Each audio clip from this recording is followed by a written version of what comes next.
اس سے پہلے بھی بیلجیم کے اندر بہت سی تقریریں ہوئی ہیں اور اللہ تعالیٰ کا حکم ہے کہ سچ بات کہنی چاہیے، سچ سے ڈرنا نہیں چاہیے۔ اگر آپ اپنے ایمان پر مضبوط ہیں تو سچی بات کہیں، اچھے کو اچھا کہیں، برے کو برا کہیں۔ ہمیں اسلام یہی درس دیتا ہے۔ آج اور اس سے پہلے پاکستان کے اندر جو کچھ بھی ظلم زیادتی ہوتی رہی، اگر ہزارہ کمیونٹیز کو بلوچستان کے اندر چن چن کر مارا گیا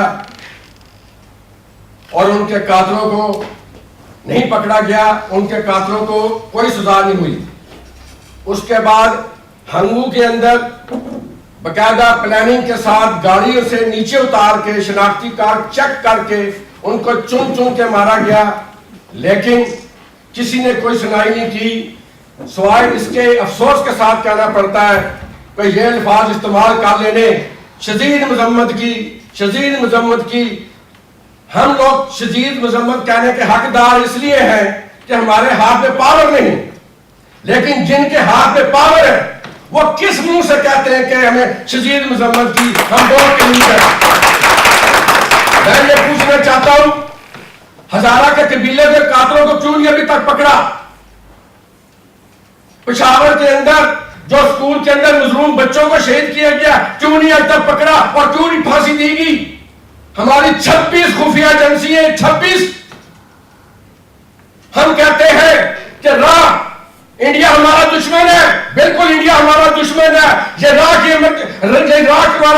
کے پیچھے کون ہے؟ یہ یاد رکھے، اسرائیل کے پیچھے کون ہے؟ امریکہ ہمارا دوست نہیں، دشمن ہے، میٹھا دشمن۔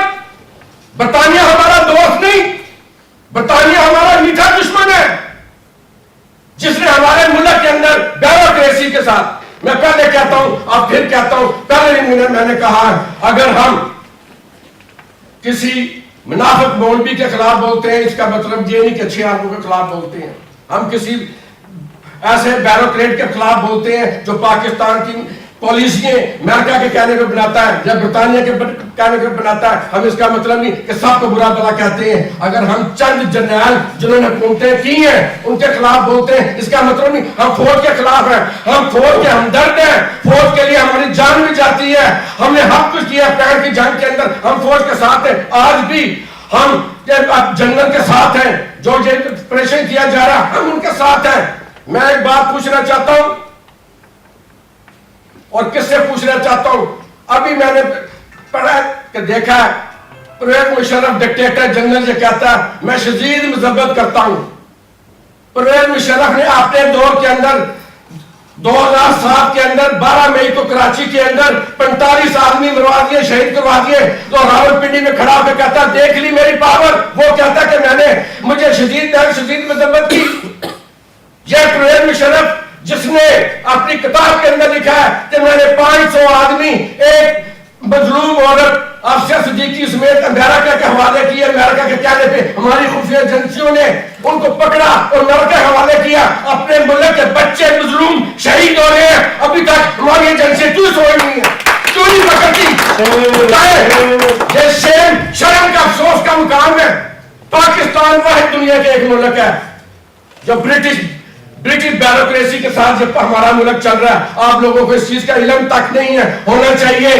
کشمیر کے اندر یہ فساد کرانے والا انگریز ہے، لیکن ہمارے لیڈر آتے ہیں برطانیہ کے اندر انگریز کے خلاف نہیں بولتے، یہ اسی کی پیدا کی ہوئی۔ وہ کبھی بھی کشمیر میں دیکھا جاتا انگریز کو جہاں سے نے پکڑا وہ اپنا مفاد لڑتا ہے۔ پاکستان کے اندر واحد ایک ملک ہے جس کے اندر تین تعلیمی نظام ہے، ایک انگلش میڈیم، ایک اردو میڈیم، ایک مدرسہ جہاں سے بٹوارا شروع ہو جاتا ہے، قوم کے اندر ڈویژن شروع ہو جاتی ہے۔ اور جو یہ بیوروکریسی کے جو غلام لوگ ہیں، یہ جعلی ڈگریوں والے، جنہوں نے میٹرک انڈر میٹرک لوگ ہیں، یہ جعلی ڈگری والے سارے اسکینڈل سامنے آ گئے. یہ ایسے لوگ تو ہمارے ملک کے اندر وزیر قانون ہے، وزیر صحت ہے، انہوں نے ملک کی تباہی مچائی ہے. کسی نے ان کو پکڑا نہیں. پاکستان کے اندر اگر چائنا کی آبادی 1.5 ارب کی آبادی کے اندر ایک پسٹل نہیں کسی کے پاس. پاکستان کے اندر رونے کا مقام ہے. جگیرداروں کو دیکھیں، ان کے پاس پلٹنے لگی ہیں، گنے پکڑی ہوئی ہیں. آج الیکشن کو جیتتا ہے یا ہارتا ہے، اوپن گنے چلاتا ہے، کوئی پوچھنے والا نہیں ہے. پاکستان کے اندر چوری یہ نظام بنایا جاتا کہ اگر جس کے پاس ایک پسٹل بھی نکلے اس کو 25 سال سزا، اور جس جو اس کو دے اس کو بھی 25 سال سزا. یہ ہماری ایجنسی کر سکتی ہیں. لیکن افسوس کا مقام ہے امریکہ کے ایک غلام ایک ان کا صحافی کراچی کے اندر اس کو مار دیا گیا تھا. پل کو 15 دن کے اندر اس کو پکڑ کے امریکہ کے حوالے کیا. کرنسی جو سی آئی اے کا ایجنٹ تھا کسی زمانے میں، اس نے 3 امریکہ کے اندر مارے. پاکستان میں آ گیا. اس کو ڈیرہ اسماعیل خان سے کرنسی کو گرفتار کر کے امریکہ کے حوالے کیا گیا. اپنے ملک کے اندر مدرسوں کے اندر، چرچوں کے اندر، سکولوں کے اندر ظلم کی انتہا ہے. کون ہے ذمہ دار؟ جس کے ہاتھ میں پاور ہے. ہم اپنی فوج کا پہلے بھی ساتھ دیا، ہم نے اپنی فوج کا اب بھی ساتھ دے رہے ہیں. ہماری فوج زندہ باد ہے. لیکن ہم کسی پلیٹ فارم سے میں کہنا چاہتا ہوں، ہندوستان کے اندر 17 قسم کی تاریخیں چل رہی ہیں، 17 قسم کی لینڈی پسند جو غیر ہونا چاہتے ہیں. ہماری ایجنسی سوئی بھی کیا کام کر رہی ہے، اور تم بھی اس ملک کے اندر یہ پھیلا دو کام. اگر وہ باز نہیں آتے ٹک آف ٹیک یہ عدلے کا بدلہ، ہمیں بدلہ لینا چاہیے انڈیا سے. اس نے بمبے کے معاملے میں کس طرح میڈیا کے اندر اٹھایا. ہمارے میڈیا کو بھی چاہیے کہ رات دن وہ بھی انڈیا کے خلاف ہے کہ دیکھو ہمارا اسماعیلی بھائیوں کو کیسے مار دیا، دیکھو ہمارے کرسچن بھائیوں کے چرچ کے اندر کس طرح ظلم کر رہا ہے. یہ انڈیا کر رہا ہے، اس کے پیچھے امریکہ ہے. یہ بلیک واٹر والے کون ہے جو اسلام آباد میں بیٹھے ہوئے؟ کیا ہماری ایجنسیوں کو نہیں پتا؟ سب پتا. یہ کرنا چاہیے، یہ پکڑنا چاہیے، نہیں تو پاکستان کے حالات کبھی ٹھیک نہیں ہوں گے. ہمارا عظیم دوست ہے چائنا، اس کی دوستی امریکہ کو برداشت نہیں، اس کی دوستی ہندوستان کو برداشت نہیں، اس کی دوستی اسرائیل کو برداشت نہیں، اور یہ میسنا انگریز اس کو برداشت نہیں. پاکستان کے اندر ایک تعلیمی نظام ہونا چاہیے جیسے ان ملکوں کے اندر ہے. فرانس کے اندر ایک تعلیمی نظام ہے، چائنا کے اندر ایک تعلیمی نظام ہے، ایران کے اندر ایک تعلیمی نظام ہے، ترکی کے اندر ایک تعلیمی نظام ہے. 3 تعلیمی نظام. پھر وہاں پہ فرقہ بازی شروع ہوتی ہے.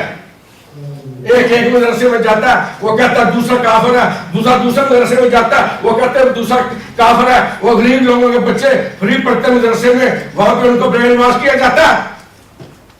یہ ظلم ہے پاکستان کے اندر. ان کو پکڑنا چاہیے.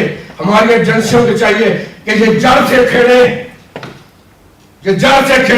جو مدرسوں کے اندر ٹریننگ دی جاتی ہے ایک دوسرے کو کافر کہنے کی، اس کو ختم کرنا چاہیے. اور پاکستان کے اندر قانون بننا چاہیے کہ اگر کسی کے پاس ایک پسٹل ہو، چاہے وہ بڑے سے بڑا جگیردار ہو، چاہے وہ بڑے سے بڑا وڈیرا ہو، یہ کیا ظلم کی انتہا کہ ہر سرے عام. اور پاکستان کے اندر پنجاب کے اندر سرے عام آئی جاتا ہے جی کہ ریلیار خان کے اندر ڈاکو ہے، ان کو پکڑے جاؤ، چھپ جاتے ہیں، ہیلی کاپٹر کی آوازیں سنتے تھے، ہم پکڑ نہیں سکتے، ڈوب کے مر جاؤ.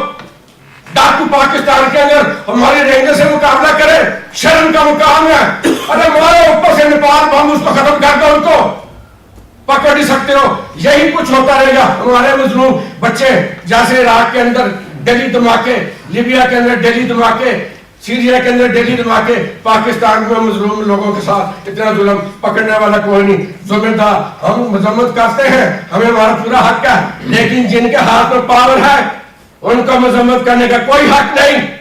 اگر پکڑے ہیں اسماعیلی کو، قاتلوں کو گرفتار کر لیا، نوائن سر گرفتار کر لیا، صرف ودن 3 ویک کے اندر کو پھانسی دو تاکہ آئندہ کوئی بھی یہ جرات نہ کر سکے. اور جو اس کے پیچھے ہو، جو اس کے پیچھے جو ان کو پیسہ دے رہا ہے، جو ان کو ٹریننگ دے رہا ہے، ان کو بھی کٹائے میں لاؤ اور 3 ہفتے کے اندر ان کو پھانسی دو. مجھے امید ہے کہ ہمارا یہ جنرل رئیس شریف یہ کام کرے گا. اگر یہ بھی کام نہیں کرے گا تو ہم کس کے آگے اپیل کریں گے جو پاورفل آدمی ہے. یہ میری بات ہے. ہم کسی کے خلاف نہیں، نہ ہم اپنی فوج کے خلاف ہیں، نہ ہم اپنے جنرل کے خلاف ہیں. جو پریوڈ شرم نے تو اپنی کتاب میں لکھا ہے، اس کو شرم نہیں آئی. عورت ایک پکڑ کے امریکہ کے حوالے دے دی جس کو 82 سال سزا سنائی انہوں نے، صرف میری بہن کو گن تانی ہے. یہ ہے بیٹا مذمت کروا رہا ہے یہاں سے. ابے بول کہ کون لوگ ہیں جو پاکستان کے اندر قتل و غارت کر رہے ہیں.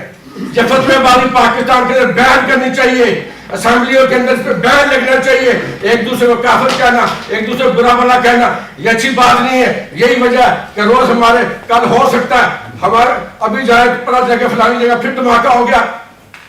تو میرے ساتھیوں, ہم اوورسیز پاکستانی سب سے زیادہ پاکستانی حمایتی ہیں, سب سے زیادہ ہم پاکستان کے اوپر جان نشاور کرنے والے لوگ ہیں. یہ ہے اب میں آخری نعرہ لگاؤں گا, پاکستان زندہ